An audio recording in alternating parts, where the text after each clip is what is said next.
Это взбесило многих таджиков. Досмотрите это видео до конца, и вы узнаете, какая ситуация разделила население на два лагеря. Подписывайтесь на наше обновление и точно будете в курсе всего самого актуального.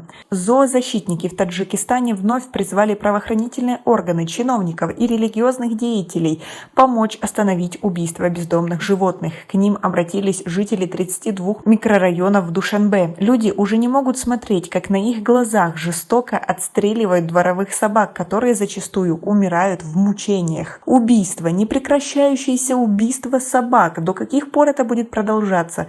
Сколько еще должно быть убито беззащитных животных, чтобы органы и чиновники обратили свое внимание и прекратили эту кровавую войну? В районе Китайской стены постоянно приезжает «Опель». Внутри 3 парня с дробовиками расстреливают собак. Собак, которые никому не лезут, которые просто играли на поляне друг с другом. Собак, которые просто проходят, просто лежат.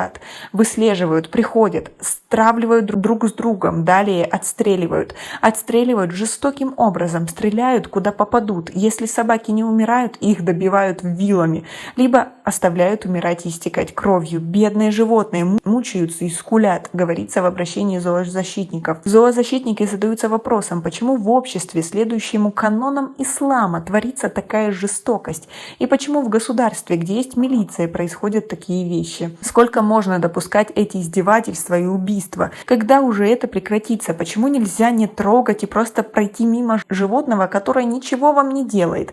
Почему нельзя наказать тех, кто такое творит? Мы призываем правоохранительные органы, высокопоставленных чиновников, религиозных деятелей. Помогите остановить это кровопролитие и живодерство, написали зооволонтеры. Как вы относитесь к такой ситуации? Свои ответы напишите нам, пожалуйста, в комментарии. По словам одной из жительниц 32-го микрорайона, убийства дворовых собак, которых они долгое время подкармливали, начались еще в мае. 22 мая был проливной дождь, собаки забежали в подъезд. Уже поздно вечером ко мне постучались соседские дети и сказали, что отстреливают собак, рассказала в интервью одна из жительниц микрорайона. Я выбежала на улицу и увидела свою жучку. Ей стрельнули в лоб по касательной, но не убили. Повторно в нее стреляли 4 июня, рано утром. Этому свидетелем была женщина-молочница. И на этот раз собаку не добили, она умирала в мучениях. Так, по словам жителей, за месяц убили 10 дворовых собак, которые не несли в себе угрозу для жизни людей, были спокойными и дружелюбными. Их подкармливали и взрослые, и дети района. Мы обратились к участковому нашего района Сухробу Джабарзода, на что он ответил, что отстрел ведется на законных основаниях, и это делают его ребята, рассказала жительница микрорайона. Но разве в ответственность правоохранительных органов входит отстрел животных? Разве участковый милиционер не призван следить за порядком и обеспечивать спокойствие жителей веренного ему участка, говорят жители района, тем более, что это иногда и происходит на глазах детей. Что мы в них воспитываем? После этого, по словам жителей, они позвонили на горячую линию в МВД, чтобы уточнить, имеют ли право участковые стрелять в животных. Там им посоветовали обратиться в Хукумат и дали номер дежурного. В Хукумате им ответили, что отстрел проводился по причине бешенства собак, но жители отрицают наличие бешенства у животных, ведь признаки этой болезни проявляются очень явно. По словам ветеринара из Душанбе Дильшода Балтаева, бешеную собаку можно отличить по ее поведению. У нее течет слюна, она боится воды и постоянно ищет темные места.